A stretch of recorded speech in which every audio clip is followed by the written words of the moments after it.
Hi, my name is Sam Johnson and I'm a voice teacher. Today I will be reacting to and analyzing Beyoncé performing 1+1 in a rehearsal. It's backstage, it's one of my favorite videos, and I'm excited for y'all to be able to see it. That's all we'll have when the world is through. 'Cause baby, we ain't got nothing without love. And darling, you got enough for us. So come on, baby, make love to me.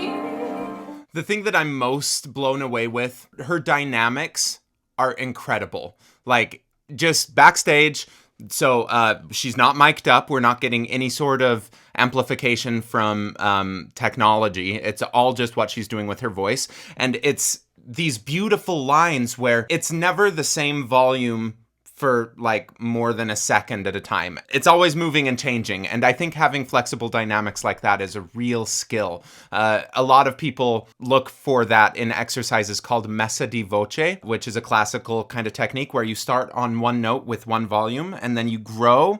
You usually start at quiet, and then you grow to a really loud volume, and then you come back down with that back to the really quiet volume. The whole point of that is so that you can do things like what she's doing. Pull me in close and don't let me go. Make love to me when the world's at war. And I love him so. Right now, baby, make love to me.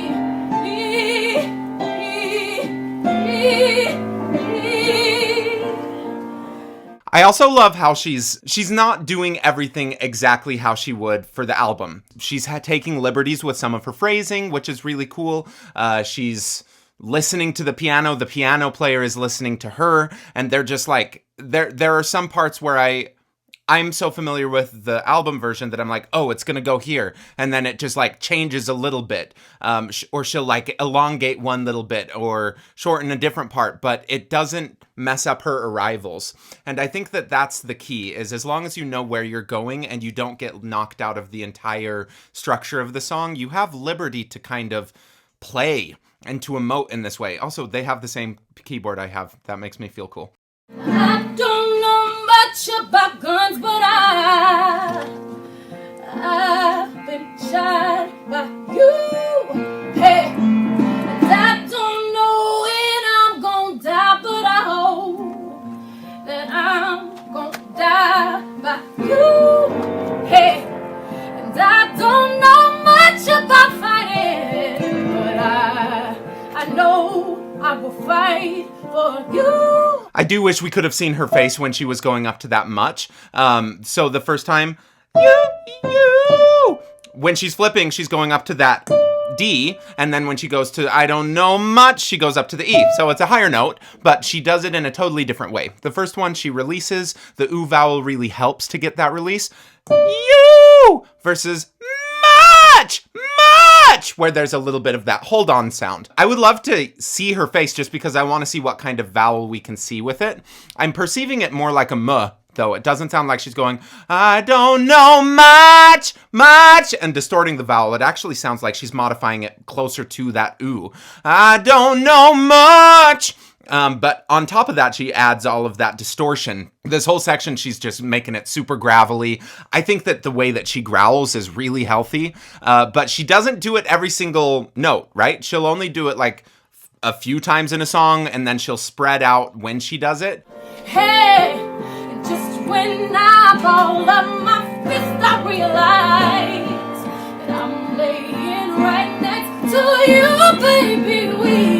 We ain't got. So that time she goes up to the same D, but she goes up to the E right after. So the oo, she kept connected compared to the oo before where she was flipping it.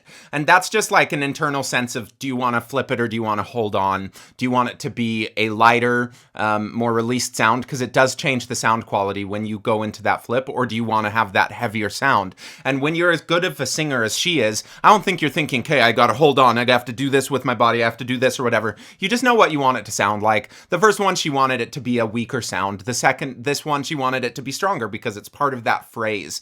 But I really challenge you to start thinking about phrases in terms of what that ultimate sound should be, rather than like, okay, I have to do this and this and this, and I'm going to micromanage this and everything. Listen to it in your head. Have a really strong idea of what you want that sound to sound like, and then just ask for it. Very simple, but it's something that you can start working at whatever level of singer you are. If you're working on singing Twinkle Twinkle Little Star, try hearing it in your head before you start singing it. And then sing it and see if it matches what was in your head. Try doing it with a flip on the top note. Try doing it with full voice on the top note. By just hearing those differences, you can hear it. It's just something you got to practice. It's a skill called audiation. Both of us, ooh, make love to me when my days look low. Pull me in close and don't let me go. Make love to me when the world's at war. Let our love heal us all. Help me let down my guard. Make love to me. I also love how much vibrato she lets through. Honestly, like a lot of people say that in pop music, you have to really limit your vibrato.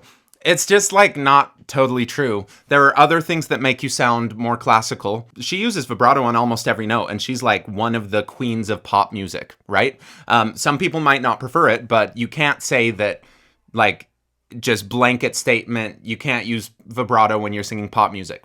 I do think that for people who start with a lot of classical training, if you pull back on it significantly, it can help you find the different vowel shapes, because that's the bigger thing, is just the tonal coloring. Just wanted to point it out, like she's using vibrato all the time, and I think it's because her voice is in such a well-balanced place that even though the vowels don't fit opera the way that she's doing it, they're still really well-balanced vowels. So vibrato, regardless of the style of music you're singing it in, it kind of comes out when you're singing in a really well-balanced way. And to me, that's proof. Like, she's singing in a super well-balanced way. And I've said it all the time. And like, I still get confused when people argue that Beyoncé is not a good singer, because it's just like so objectively not true. Subjectively, it's fine not to like her. We can all have opinions. But like, objectively, how could you say that with a straight face? It just doesn't make sense to me, unless you're like putting such stock in the fact that if your person that you're standing is better than this person these other people are standing, that makes it better, and so you have to diminish this other person. It's like, no, like you can just not like someone, and that's totally fine. But like, there's no shortage of talent in the world. Every single person in this room could be just as good if they work toward it and they had that kind of, like, it's not a zero-sum game.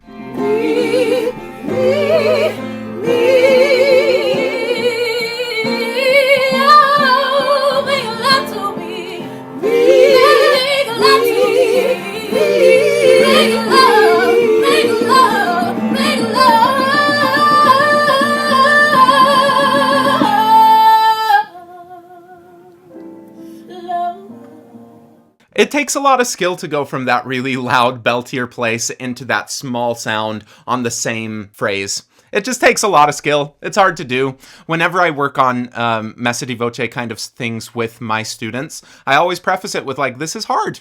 It's okay if it cracks. You got to let it crack while you're figuring out all of this push and pull and the level of pressure that you need for singing the loud stuff versus singing the quiet. And if the same vowel will work all the way through. There's a lot of moving parts. The only way through is just to do it over and over and over again. And don't expect it to sound like what Beyoncé sounds like the first time you do it. Because if you expect that perfection every single time, like, you're never going to learn how to get there, and then you're just going to give up. So I do think it's much more healthy to be like, I'm just going to sing it and see what happens. And then if it doesn't work, just ask for it again. That's where having a voice teacher is really helpful, because they can give you little tips on like, well, try it this way, try doing it this way. Like, by watching videos of voice teachers on YouTube and stuff, you can learn a lot of those little things so you can do the experiments on yourself. But sometimes it's a little bit more accurate to have someone else listen and guide you through it. Anyway, like, what she's doing is incredible. She's so freaking good.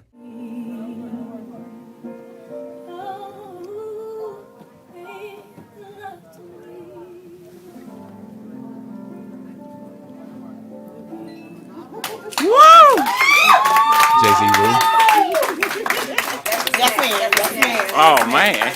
Yeah, it's one of my favorite videos that exists. Like, it's just so beautiful, and everyone sounds good.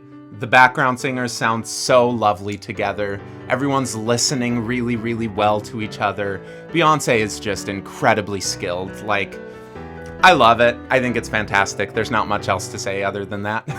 Thank you for watching. Please like, subscribe, leave a comment below. Go check out the links in the description. Go be nice to someone that you know. Go practice your singing. You know, all those things. Thank you.